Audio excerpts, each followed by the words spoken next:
तो हम लोग आज क्या पढ़ने वाले हैं? हम लोग डीएनए रेप्लिकेशन के बारे में पढ़ने वाले हैं, ठीक है? डीएनए रेप्लिकेशन के बारे में। तो डीएनए रेप्लिकेशन क्या होता है ना? आज का हम लोग का टॉपिक है डीएनए रेप्लिकेशन। तो डीएनए रेप्लिकेशन मींस डीएनए से डीएनए का बनना, डीएनए से डीएनए के बनने के प्रोसेस को हम बोलते हैं डीएनए रेप्लिकेशन, ठीक है? सेंट्रल डोग्मा के बारे में सब जानते ही होंगे कि सेंट्रल डोग्मा क्या होता है। देखो सेंट्रल डोग्मा क्या होता है इसको बताती हूँ, ठीक है? डीएनए से आरएनए और आरएनए से प्रोटीन, ठीक है? अब देखो डीएनए से अगर मैं डीएनए बनाऊंगी तो उस प्रोसेस को क्या बोलेंगे? डीएनए से अगर डीएनए बनेगा तो क्या बोलेंगे? DNA replication. हाँ, डीएनए रेप्लिकेशन, ठीक है? और डीएनए से अगर मैं आरएनए बनाती हूँ, ठीक है? डीएनए से अगर आरएनए बनाएंगे तो वो प्रोसेस क्या कहलाएगा? बताओ क्या कहलाएगा?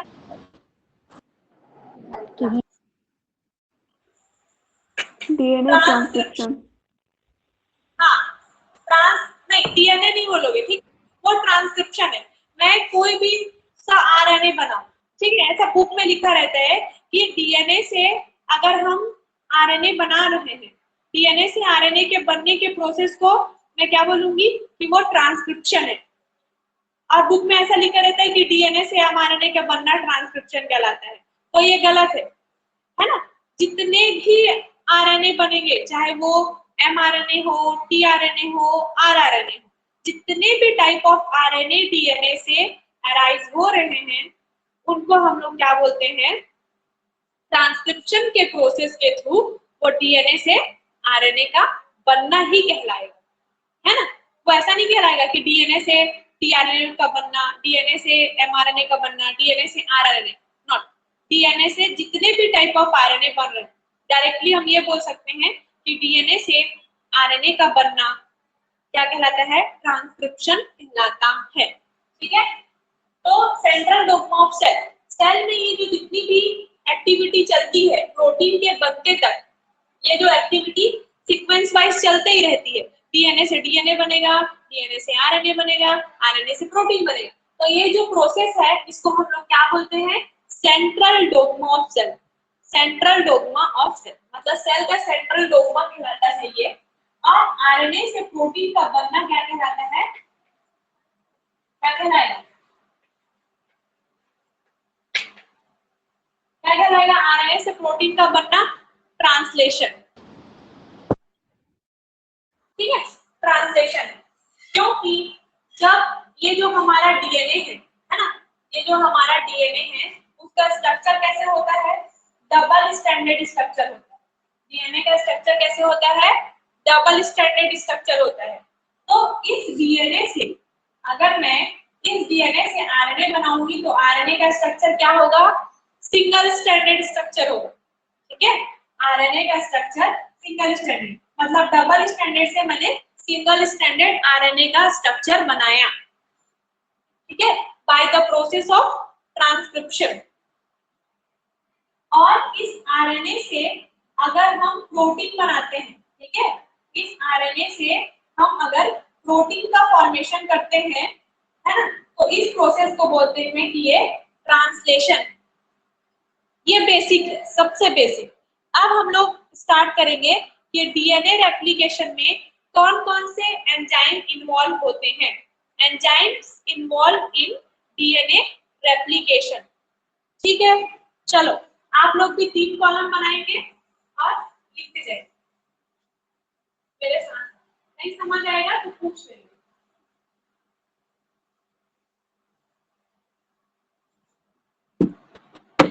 चलो स्टेप्स, पहला वाला टॉपिक डालो यहाँ पे, steps in DNA replication. Steps DNA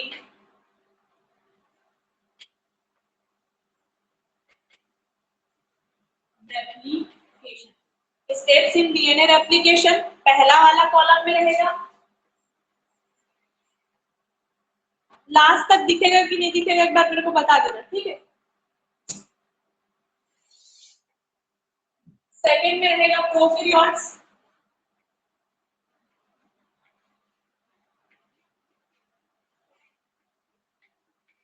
second में रहेगा प्रोकैरियोट्स, थर्ड में रहेगा यूकैरियोट्स, थर्ड में रहेगा यूकैरियोट्स। तो हम लोग को ये देखना है कि डीएनए रेप्लिकेशन तो होता है, किसमें होता है, प्रोकैरियोट्स, दैट मींस बैक्टीरिया, ठीक है। तो बैक्टीरिया में होता है डीएनए रेप्लिकेशन, और किसमें होता है, यूकैरियोट्स में भी होता है। यूकैरियोट्स जैसे कि ह्यूमन बींग्स ले लो, कोई भी एनिमल ले लो जो कि मल्टी सेलुलर है, ठीक है। तो उन मल्टी सेलुलर एनिमल्स में भी क्या होता है, डीएनए रेप्लिकेशन का प्रोसेस होता है। तो हमको ये देखना है कि कौन कौन से ऐसे एंजाइम हैं जो डीएनए रेप्लिकेशन प्रोसेस में इन्वॉल्व होते हैं। तो फर्स्ट एंजाइम है हम लोग का डीएनए रेप्लिकेशन में इन्वॉल्व होने वाला डीएनए ए एंजाइम। तो हम लोग देखते हैं कि वो डीएनए ए एंजाइम क्या करता है। तो फर्स्ट स्टेप, सबसे पहले फर्स्ट स्टेप डीएनए रेप्लिकेशन का क्या होता है, ये जो चार्ट रहेगा वो आपका ओवरव्यू रहेगा, समराइज फॉर्म मतलब कि पूरा डीएनए रेप्लिकेशन को आप पढ़ लोगे, मैं पढ़ाऊंगी इनिशिएशन, इलॉन्गेशन, टर्मिनेशन, इतना स्टेप होता है, पूरे को पढ़ोगे लाइन से। लेकिन पहले हमको ये जानना होगा कि ओवरव्यू कैसा होता है डीएनए रेप्लिकेशन। ओवरव्यू में कौन कौन से एंजाइम्स जो है वो इन्वॉल्व होते हैं। तो पहला है डीएनए रेप्लिकेशन का पहला स्टेप है रिकॉग्निशन ऑफ ओरिसी रीजन, मतलब ओरिजिन ऑफ रेप्लिकेशन को रिकॉग्नाइज करना, मतलब हमको रेप्लिकेशन स्टार्ट करना है। तो रेप्लिकेशन कहीं से भी तो स्टार्ट नहीं हो जाएगा डीएनए में, एक स्पेसिफिक रीजन होगा जहां से रेप्लिकेशन का प्रोसेस जो है वो स्टार्ट होगा। तो हमको ये देखना है कि रेप्लिकेशन का प्रोसेस किस पॉइंट से स्टार्ट होता है। तो हमको किसको रिकॉग्नाइज करना है, फर्स्ट स्टेप में रिकॉग्नाइजेशन ऑफ ओरिसी, मतलब ओरिजिन ऑफ रेप्लिकेशन पॉइंट को रिकॉग्नाइज करना। तो ये फर्स्ट स्टेप है, तो उसके बारे में लिखते जाते हैं।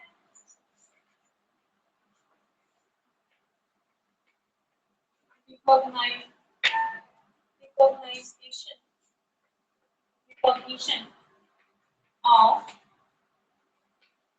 ओरिसी, ओरिसी मतलब origin of replication, origin of replication. दिख रहा है कि नहीं दिख रहा है इस साइड का, बताओ। दिख रहा है मैम। नहीं दिखेगा तो बोल सकते हो, है ना। चलो, ओरिजिन ऑफ रेप्लिकेशन का recognition of Odissi site, site मतलब जगह, ओरिजिन ऑफ रेप्लिकेशन का साइट, ठीक है। तो ओरिजिन ऑफ रेप्लिकेशन, तो इस ओरिजिन ऑफ रेप्लिकेशन को रिकॉग्नाइज करने के लिए, मतलब उस जगह को ढूंढने के लिए, उस जगह को पहचानने के लिए प्रोकैरियोट्स में कौन से प्रोटीन है और यूकैरियोट्स में कौन से प्रोटीन है। तो प्रोकैरियोट्स में कौन सा प्रोटीन होता है, डीएनए ए प्रोटीन। कौन सा प्रोटीन होता है, डीएनए ए प्रोटीन। कौन सा प्रोटीन इन्वॉल्व होगा, डीएनए ए प्रोटीन। ऐसा लिखना है ना, देखो कैसे लिखोगे, छोटा ए इधर लिखोगे और बड़ा वाला ए इधर, डीएनए ए प्रोटीन। यूकैरियोट्स में बेसिकली ये वाला जो प्रोटीन है वो अननोन है, बेसिकली ये वाला जो प्रोटीन है वो अननोन है। वहां पे स्पेसिफिक सीक्वेंस को रिकॉग्नाइज किया जाता है डायरेक्टली एंजाइम डीएनए पॉलीमरेज के थ्रू, ठीक है। चलो, वो हो गया हम लोगों का रिकॉग्निशन ऑफ ओरिसी साइट, मतलब ओरिजिन ऑफ एप्लीकेशन अगर स्टार्ट हो रहा है तो उसको रिकॉग्नाइज कैसे करेंगे। तो प्रोकैरियोट्स में डीएनए एक प्रोटीन के द्वारा करेंगे, यूकैरियोट्स में अभी वो अननोन है। ठीक है, अब देखो, अब डीएनए रेप्लिकेशन में जो हम लोग का ये डीएनए है ना, ये हम लोग का जो डीएनए है, सबसे पहले ये डीएनए किस फॉर्म में है? Double stranded. डबल स्ट्रैंडेड है, इतना तो सभी को पता है, डबल स्ट्रैंडेड है। अगर मेरे को आरएनए बनाना है, मेरे को आरएनए बनाना है, तो मेरे को क्या, सॉरी, मेरे को और डीएनए, एक और डीएनए बनाना है। मतलब ये पेरेंट डीएनए है ना, ये पेरेंट डीएनए है। तो मेरे को अगर इससे डॉटर डीएनए बनाना है ना, डॉटर डीएनए बनाना है, तो मेरे को सबसे पहले क्या करना पड़ेगा? इस डीएनए के ओरिजिन ऑफ रेप्लिकेशन को रिकॉग्नाइज करना पड़ेगा। रिकॉग्नाइज करने के बाद इस साइट पे जहां से स्टार्ट होना है, वहां पे एक स्पेसिफिक एंजाइम आएगा, जिस एंजाइम को बोलते हैं हम लोग हेलिकेज। इसको तुम लोग अभी मत लिखो, मैं समझाने के लिए लिख रही हूँ, क्योंकि नेक्स्ट स्टेप में हेलिकेज एंजाइम। ठीक है, तो हम लोगों को क्या करना पड़ेगा? इस डीएनए के स्ट्रैंड को अनवाइंड करना पड़ेगा। बाइंडिंग मतलब एक दूसरे से बंधा हुआ, एक दूसरे से के साथ वो कॉइल्ड है। तो सबसे पहले हमको इस डीएनए स्ट्रैंड को अनवाइंड करना पड़ेगा। अनवाइंड मतलब उसके हेलिक्स जो कि ऐसे कॉइल्ड फॉर्म में है, उसको हमको क्या करना है? सिंगल स्ट्रैंडेड फॉर्म में कन्वर्ट करना है। मतलब हमको इसके एक स्ट्रैंड की कॉइलिंग को क्या करना पड़ेगा? रिमूव करना पड़ेगा, है ना। कॉइलिंग को भी रिमूव करेंगे और थोड़ा सा हम इस डीएनए को ओपन करेंगे, ताकि इस स्पेसिफिक पॉइंट से जहां से डीएनए रेप्लिकेशन होना है, वहां से हम लोग का रेप्लिकेशन स्टार्ट होगा, तो हम लोग का दूसरा डॉटर डीएनए स्ट्रैंड का फॉर्मेशन हो सके। ठीक है, तो इसके लिए सबसे पहले अब देखो हेलिकेज एंजाइम क्या करेगा? हेलिकेज एंजाइम क्या करते हैं मैं बता रही हूँ, डायग्राम से पहले बता रही हूँ, उसके बाद हेलिकेज के बारे में लिखती हूँ। हेलिकेज एंजाइम का काम है, जैसे कि ये डीएनए का स्ट्रैंड है, तो आप लोग देखे थे कि दो डीएनए के स्ट्रैंड आपस में एक दूसरे से एडेनिन, थाइमिन, गुआनिन, साइटोसिन, फिर एडेनिन, फिर थाइमिन, गुआनिन, साइटोसिन, ये क्या है? एडेनिन, थाइमिन, गुआनिन, साइटोसिन क्या है? बताओ, जल्दी बताओ।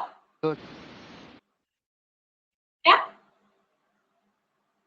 एडेनिन, थाइमिन, गुआनिन, साइटोसिन, ये सब क्या है? नाइट्रोजनस जल्दी बेस। बोलो। नाइट्रोजनस बेसिस है उन लोग, है ना। तो ये डीएनए ऐसे हेलिक्स फॉर्म में रहता है। क्यों? क्योंकि दो डीएनए के स्ट्रैंड, ये दो डीएनए के अलग अलग स्ट्रैंड्स हैं, इन दोनों में बेस प्रेजेंट होते हैं। तो ये बेसेस आपस में हाइड्रोजन बॉन्डिंग के थ्रू क्या होते हैं?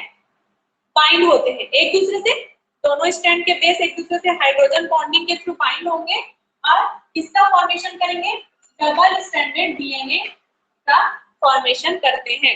तो सबसे पहले मेरे को ये बताओ कि इस डीएनए को अगर मेरे को अलग करना है, तो मैं किस चीज का ब्रेक डाउन करूं? चलो, इस डीएनए के स्ट्रैंड को अगर ब्रेक अलग स्ट्रैंड बनाना है, तो सबसे पहले किसका ब्रेक डाउन? कौन से बॉन्ड का ब्रेक? हाँ, बिल्कुल बिल्कुल मीनाक्षी, बॉन्ड का ही ब्रेक डाउन हो। ठीक है, तो हेलिकेज एंजाइम का वर्क क्या है? हेलिकेज एंजाइम का वर्क क्या रहेगा? हाइड्रोजन बॉन्ड को ब्रेक करना। यहाँ से अगर हाइड्रोजन बॉन्डिंग ब्रेक हो जाएगी, तो ये जो डीएनए ऐसे क्वाइल्ड है, वो क्वाइल्ड ना रहेंगे, ये डीएनए ऐसे ओपन हो जाएगा। डीएनए ओपन हो गया, तो इस ओपन स्ट्रैंड से ही दो स्ट्रैंड बनेंगे। इससे भी एक स्ट्रैंड बनेगा डीएनए का, इससे भी एक, तो दो बन गए। दो पेरेंटल स्ट्रैंड से दो डॉटर स्ट्रैंड, मतलब कि हम लोगों का वैसे का वैसा हम लोग का डीएनए बन गया। तो एक कंप्लीटली पेरेंट स्ट्रैंड रहेगा और एक डॉटर स्ट्रैंड। तो ये है ना। अब हमको हेलिकेज एंजाइम के बारे में समझ आ गया कि हेलिकेज एंजाइम कर क्या है। देखते हैं दूसरा नंबर में क्या आएगा। पहला तो ये हो गया कि डीएनए को हम लोगों ने रिकॉग्नाइज कर लिया कि हाँ इस पॉइंट से डीएनए रेप्लिकेशन होना है, इस कोडिंग के डीएनए ए के।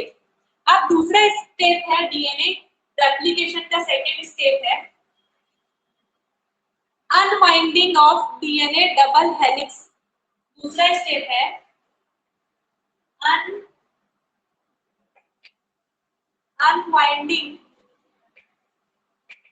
unwinding of DNA double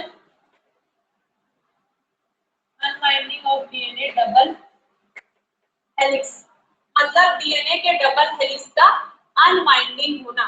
तो कौन सा ऐसा एंजाइम है जो इन्वॉल्व होता है डीएनए के अनवाइंडिंग में? तो हम लोग का कौन सा एंजाइम है वो? हेलिकेज। प्रोकैरियोट्स में वो एंजाइम का नाम है हेलिकेज। इस एंजाइम को ब्रैकेट में लिखो, इसका एक और नाम DNAB। DNAB क्या करेगा? Helicase enzyme. अब समझ आ गया हेलिकेज एंजाइम क्या करेगा? डीएनए का जो स्ट्रैंड ऐसे बाइंड है उसको क्या करेगा? वो बाइंड मतलब एक दूसरे से बंधा हुआ है। तो हेलिकेज एंजाइम का वर्क क्या हुआ यहाँ पे? चलो तोड़ने का। हाँ, तो डीएनए के स्ट्रैंड जो कि बाइंड है वो क्या हो जाएंगे? अनबाइंड हो जाएंगे। इसीलिए यहाँ पे लिखते हैं second step unbinding of DNA double helix. Unbinding of DNA double helix कौन से एंजाइम के थ्रू? हेलिकेज। आप इस एंजाइम को, जाहिर सी बात है कि किसी चीज को तोड़ने के लिए हमको किस चीज की जरूरत होती है? एनर्जी। तुम लोग को पता है हमारे बॉडी में एनर्जी करेंसी मॉलिक्यूल कौन सा है? बताओ, कभी सुने हो? एनर्जी किसी से मिलता है तो कौन सा ऐसा मॉलिक्यूल है जिससे एनर्जी मिलता है? चलो, पता है कि नहीं पता है? कौन सा ऐसा मॉलिक्यूल है जिससे एनर्जी प्राप्त होगा? नहीं पता? चलो, एटीपी सुने? एटीपी सुने? Yes ma'am. इसको बोलते हैं एडिनोसिन ट्राइफॉस्फेट। क्या बोलते हैं? Adenosine triphosphate. तो जब हम डीएनए के डबल हेलिकल स्ट्रक्चर को अनवाइंड करेंगे, हाइड्रोजन बॉन्ड को तोड़ेंगे, तो हमको किसकी आवश्यकता होगी? एनर्जी की। तो एनर्जी किससे मिलेगा? एटीपी से। क्लियर है यहाँ तक? बताओ, किसी को कुछ डाउट है? क्लियर है यहाँ तक? बोलो, जल्दी बोलो, बोलो ना भाई। क्लियर है? किसी को यस डाउट है? मैम। बताओ। क्लियर सभी को? सभी लोग बोलोगे तभी आगे बढ़ेंगे, नहीं तो नहीं बढ़ेंगे। चलो, सभी को यस क्लियर है मैम। कि नहीं? केवल हेम सुधा? है मैम। लता, कोमल लता, जो भी है, ठीक है? मैम। है आगे मैम। बढ़े? बढ़ूं आगे? Yes ma'am. चलो, यूकेरियोट्स में भी डीएनए अनवाइंडिंग के लिए हेलिकेज एंजाइम ही इन्वॉल्व होता है। ये हो गया डीएनए का अनवाइंडिंग। अब थर्ड स्टेप डीएनए रेप्लिकेशन का synthesis of primer. Third step क्या है? Synthesis of primer. Synthesis of primer. इसको तुम लोग याद रखोगे करके मैं पहले से ही डीएनए रेप्लिकेशन में इन्वॉल्व होने वाले एंजाइम के बारे में बता रही हूँ, ताकि हम जैसे जैसे पढ़ते जाएंगे स्टेप वाइज कि अनवाइंडिंग हो रहा है, हाँ अब प्राइमर ऐड कर रहे हैं, अब प्राइमर ऐड करने के बाद हम अब उसका डीएनए रेप्लिकेशन स्टार्ट करेंगे। तो डीएनए रेप्लिकेशन के लिए कौन सा एंजाइम है ना, और प्राइमर के लिए कौन सा एंजाइम, तो ये सब चीजें उस टाइम पे तुम लोग को ऐसा नहीं लगेगा कि तुम लोग प्राइमेस को नहीं जानते, तुम लोग हेलिकेस को नहीं जानते। तो उन सब चीजों को पढ़ने से पहले हम लोग को बेसिक जानकारी होनी चाहिए कि कौन कौन से एंजाइम डीएनए रेप्लिकेशन प्रोसेस में इन्वॉल्व हो रहे हैं। तो यहाँ पे सिंथेसिस ऑफ प्राइमर हो गया। तो सिंथेसिस ऑफ प्राइमर के लिए कौन सा एंजाइम इन्वॉल्व होता है? तो प्राइमेज एंजाइम इन्वॉल्व होता है। कौन सा एंजाइम? Primase enzyme. इस प्राइमेज एंजाइम का एक और नाम है जिसको बोलते हैं डीएनए जी। इसको क्या बोलते हैं? डीएनए जी बोलते हैं। यूकेरियोट्स में भी जो एंजाइम इन्वॉल्व होता है प्राइमर के सिंथेसिस के लिए उसको प्राइमेज बोलते हैं।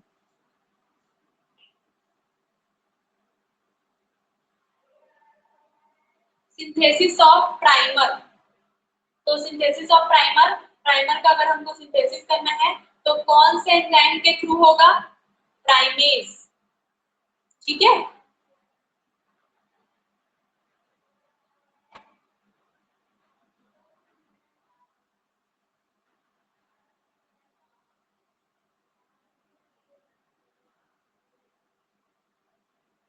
हो गया क्या? तो इसको रफ करूंगी। यस हो मैम। गया।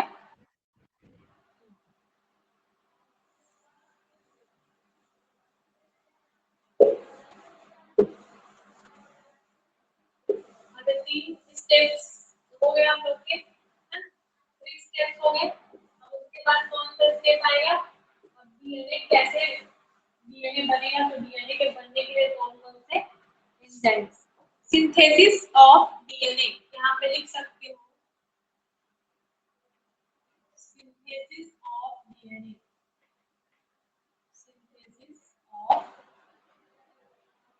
DNA, synthesis of DNA. तो डीएनए के 2 स्ट्रैंड्स होते हैं, डीएनए के 2 स्ट्रैंड्स होते हैं।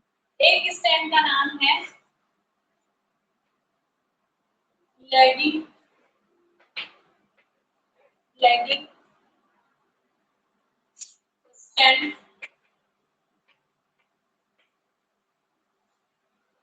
एक होता है leading strand.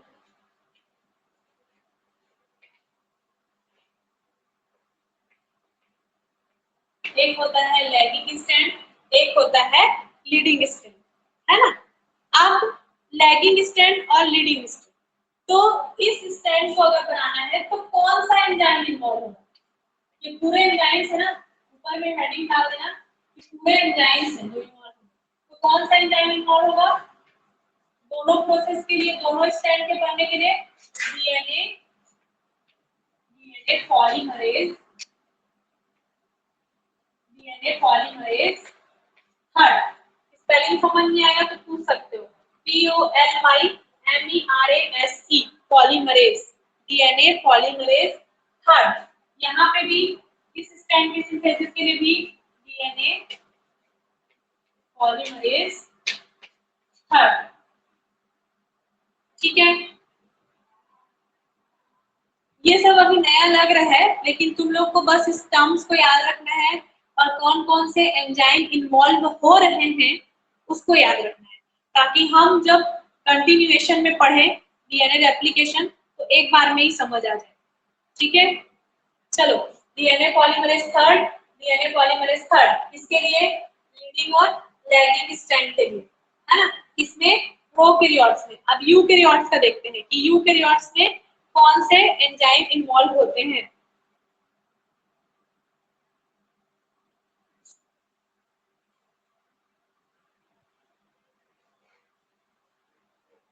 DNA polymerase,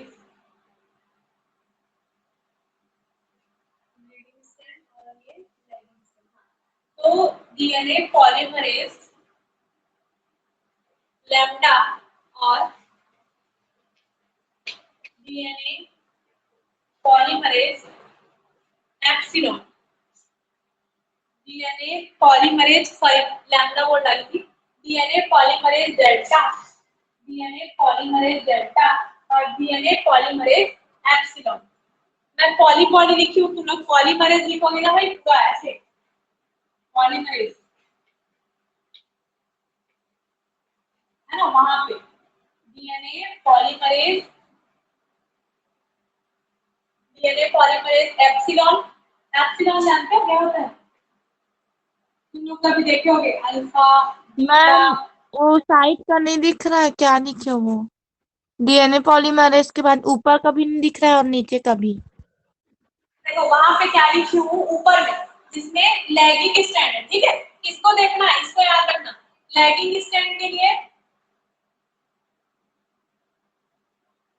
delta, ठीक है, डेल्टा ऐसे एस टाइप का बनाओ, एस टाइप का, है ना, और डेल्टा, और नीचे में लिखा है लीडिंग स्टैंड के लिए एप्सिलॉन, ठीक है, डेल्टा और क्या है, एप्सिलॉन, ठीक है। अभी यस लिखा, मैम। वहां यस पे तुम मैम। लोग ऐड कर लो, लेकिन इसको भूलना नहीं ना, बहुत इंपॉर्टेंट है, बहुत ज्यादा इंपॉर्टेंट। लैगिंग स्टैंड सिंथेसिस के लिए polymerase delta, leading stand synthesis के लिए डीएनए पॉलीमरेज एप्सिलॉन, ठीक है। चलो अब देखो नेक्स्ट स्टेप में रिमूवल ऑफ, मैं बोलती जाती हूँ, कभी कभी अगर नेटवर्क इशू के कारण अगर नहीं दिखाई दिया तो जो बोल रही हूँ वो सुनाई देता है तो लिख लियो, है ना। डीएनए सिंथेसिस का फर्स्ट स्टेप ये दोनों हो गया, दो स्टैंड सिंथेसिस हो गए, एक लैगिंग स्टैंड एक लीडिंग स्टैंड, है ना। सेकंड स्टेप क्या है डीएनए सिंथेसिस का, removal of RNA primer, removal of RNA primer. हम आरएनए प्राइमर को रिमूव करेंगे। हम लोगों ने प्राइमर को ऐड किसके द्वारा किया था, प्राइमेज एंजाइम, मैं बताई थी ना, प्राइमर के लिए प्राइमेज एंजाइम। अब उस प्राइमर को हमको क्या करना है, रिमूव करना है, तो कौन सा एंजाइम यहाँ पे इन्वॉल्व होगा, देखते हैं। DNA polymerase first, DNA polymerase, MER ऐसे लिखना है ना, DNA polymerase first, DNA polymerase first.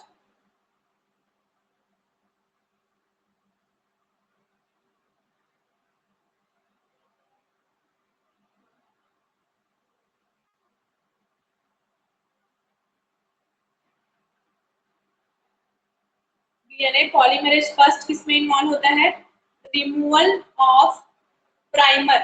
हमको अगर प्राइमर को रिमूव करना है तो वहां पे डीएनए पॉलीमरेज एंजाइम जो है इन्वॉल्व होता है, डीएनए पॉलीमरेज फर्स्ट, ठीक है।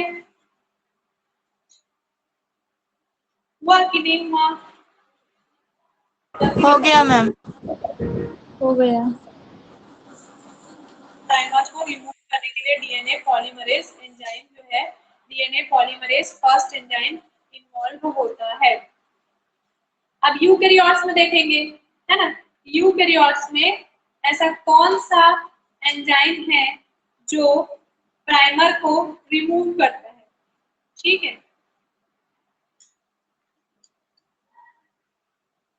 प्राइमर मतलब क्या होता है पता है, प्राइमर मतलब होता है जैसे हम लोग को डीएनए बनाना है ना, तो डीएनए को बनाने के लिए हमको क्या चाहिए, हमको एक ऐसा स्टैंड चाहिए न्यूक्लियोटाइड का, 200 न्यूक्लियोटाइड का ना एक स्टैंड होता है, 200 न्यूक्लियोटाइड, मतलब केवल 200 न्यूक्लियोटाइड ऐसे आपस में जुड़े हैं, ठीक है। उसको हम क्या करेंगे, उस स्टैंड के पास ऐसे लगाएंगे, प्राइमर देंगे, उसको प्राइमर देंगे जिसका एंड वाला पार्ट में 3 हाइड्रोक्सिल ग्रुप रहेगा। उस हाइड्रोक्सिल ग्रुप से तुम लोग को पता है कि डीएनए एक दूसरे से कैसे जुड़ रहे थे, किस बॉन्ड के द्वारा जुड़े थे, फॉस्फोडाइस्टर, है ना, मतलब न्यूक्लियोटाइड एक दूसरे से फॉस्फोडाइस्टर बॉन्ड के द्वारा जुड़ रहे थे, और ये 3' इंड ही इन्वॉल्व हो रहा था। याद है कि नहीं याद है, किसका 3' इंड हो गई बताओ। वहां पे 3 चीजें थी, एक था फॉस्फेट ग्रुप, एक नाइट्रोजनस बेस, एक राइबोस शुगर, तो किसका 3' इंड है ये बताओ। जल्दी बताओ, जिससे और न्यूक्लियोटाइड्स आपस में जुड़ते जाएंगे। बताओ, जल्दी बताओ, बोलो ना, तो तुम बताई थी ना, जल्दी बताओ भाई, ऐसा करोगे तो फिर मैं नहीं पढ़ाऊंगी। बोलो ना, रिकॉर्डिंग का टेंशन मत लो, बोल दो, जल्दी बताओ, कैसे न्यूक्लियोटाइड एक दूसरे से जुड़ रहे थे?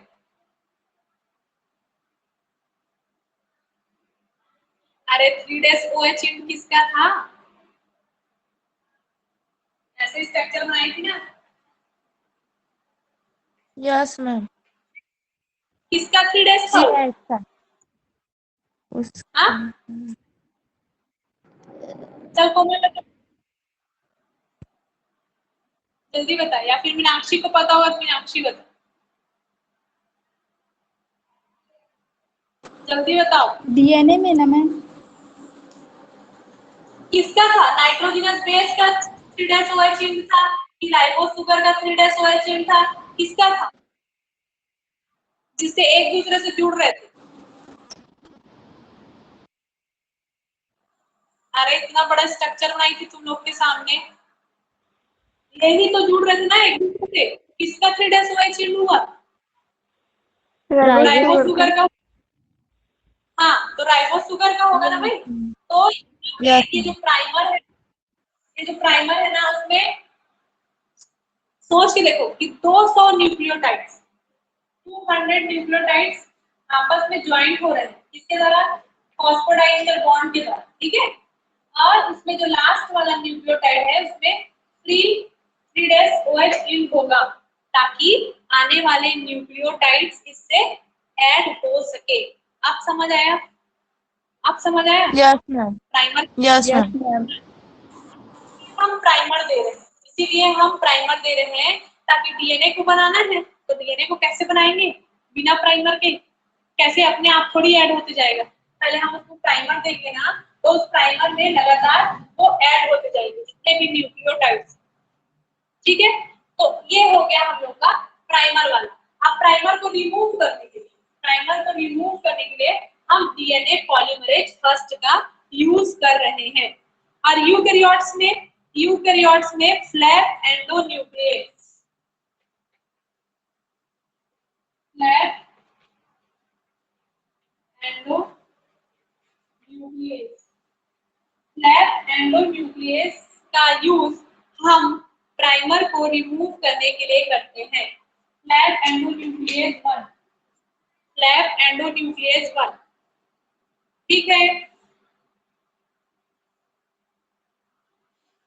चलो, फ्लैप एंडोन्यूक्लियस 1 का यूज हम प्राइमर को रिमूव करने के लिए कर रहे हैं।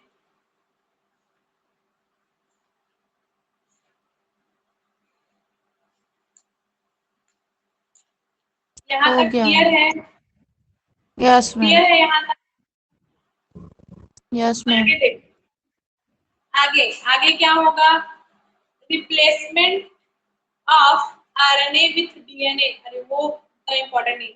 हाँ, आप प्राइमर को रिमूव करेंगे तो सीधी सी बात है, जैसे कि ये डीएनए है, ठीक है, मान लो डीएनए बन गया, मैं यहाँ से जो प्राइमर लगाई थी उसको रिमूव करूँ, ठीक है, रिमूव कर दी, तो रिमूव करने पर क्या बन गया?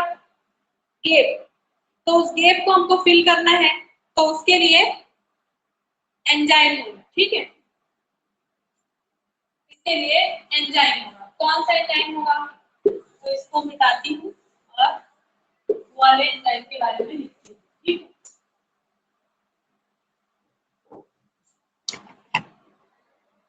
ज्वाइनिंग ऑफ, जो फ्रेगमेंट बना, ऐसा जो फ्रेगमेंट था ना, ये जो ऐसा फ्रेगमेंट जो बना है, उस फ्रेगमेंट को हम लोग बोलते हैं ओकाजाकी फ्रेगमेंट। तो उस फ्रेगमेंट को हमको ज्वाइन करना है, उस फ्रेगमेंट को हमको ज्वाइन करना है, तभी हमारा नया डीएनए बने। तो देखते हैं joining of Okazaki fragment, joining of Okazaki fragment.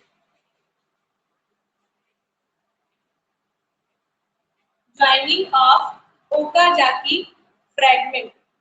अब ओकाजाकी फ्रैगमेंट को ज्वाइन करना है तो हमको डीएनए लाइगेज एंजाइम की आवश्यकता होगी। कौन से एंजाइम की आवश्यकता होगी? DNA ligase enzyme, Okazaki fragment को ज्वाइन करने के लिए।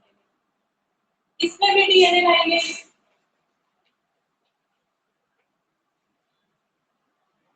दोनों में डीएनए लाइगेज एंजाइम की आवश्यकता होगी।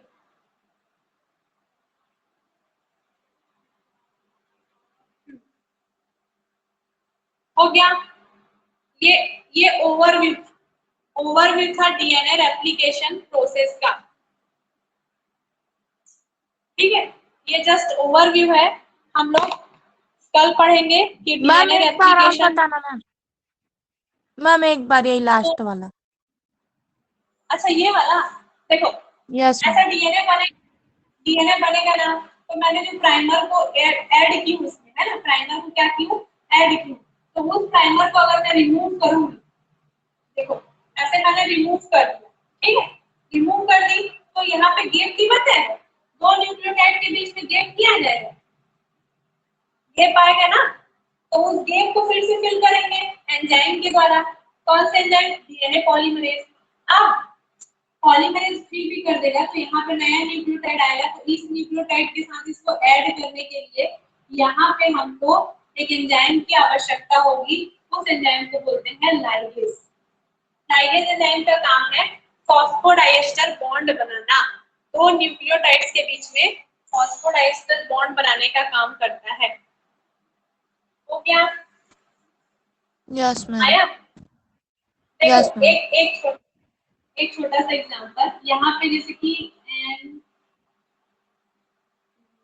एडेनिन, गुआनिन, साइटोसिन, थायमिन है, ठीक है, ये पूरे एक एक न्यूक्लियोटाइड है, एक एक न्यूक्लियोटाइड है।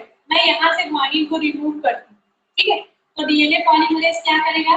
डीएनए पॉलीमरेज इस गुआनिन को वापस लेके आएगा, क्योंकि वही जोड़ रहा है। डीएनए पॉलीमरेज एंजाइम है ना, डीएनए के स्ट्रैंड का सिंथेसिस करेगा, तो ये डीएनए पॉलीमरेज गुआनिन को लेके आया, मतलब एक न्यूक्लियोटाइड को यहाँ पे लेके आया।